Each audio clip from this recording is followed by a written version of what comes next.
The Sweetest Fig. Monsieur Bidford, the dentist, was a very fussy man. He kept a small apartment as neat and clean as his office.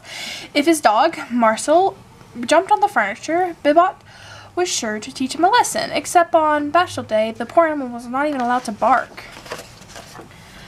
One morning, Bibot met an old woman waiting at his office door. She had a toothache and begged Dennis to help. But you have no appointment, he told her. The woman moaned. Bibot took at his watch. Perhaps there was time to make a few extra Frances. He took her inside and looked in her mouth. This tooth must come out, he said with a smile. When he was done, the dentist said, I'll give you some pills to kill the pain.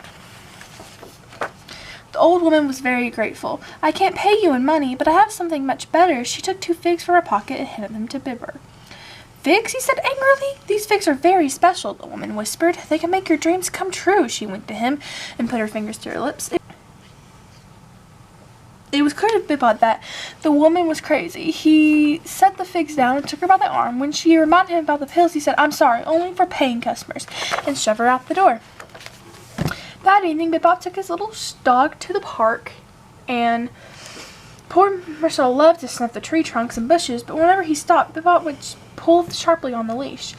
Just before going to bed, the dentist had a small snack. He sat in his dining room and ate one of the figs that the old woman had given him.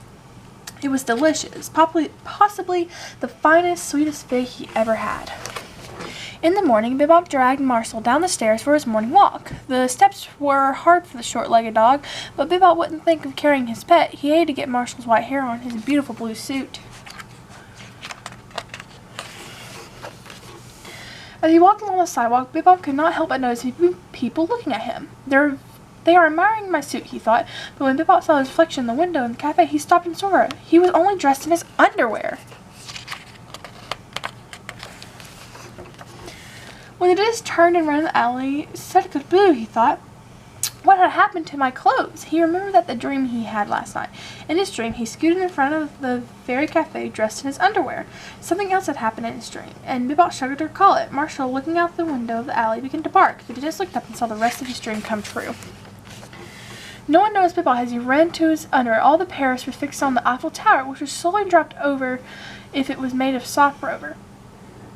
Bibot understood now that the old woman with figs had told him the truth. He would not waste the second fig. Over the next few weeks, reconstruction of the Eiffel Tower begun. The dentist read dozens of books on hypnosis. Each night before he went to bed, he gazed in the mirror and whispered over and over, Bibot is the richest man on earth. Bibot is the richest man on earth. Soon in his dream, that the exact what he wanted. As he slept, the dentist saw himself staring in his speedboat, flying his airplane, and living in luxury on the Riviera. Night after night, it was the same. One evening, Bibot took the second fig from the cupboard. It would not last forever. Tonight, he thought, it is the night. He put the ripe fruit on a dish, set it on the table. Tomorrow, he would wake up the richest man in the world. He looked down at Marcel and smiled. The little dog would not be coming along. In his dreams, Bibot had Great Danes.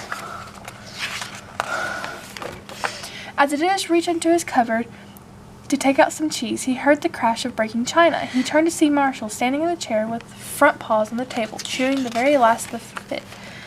Bibot was furious. He chased the dog around the apartment. When Marcel ran beneath the bed, Bibot yelled at him, Tomorrow I'll teach you a lesson you'll never forget. The dentist, angry and heartbroken, went to sleep. When he woke up the next morning, Bibot was confused. He was not in his bed, he was beneath it. Suddenly, a face appeared in front of him, his own face. Time for your walk, it said. Come to Marcel. The hand reached out and grabbed him. Bibot tried to yell, but all he could do was bark. The end.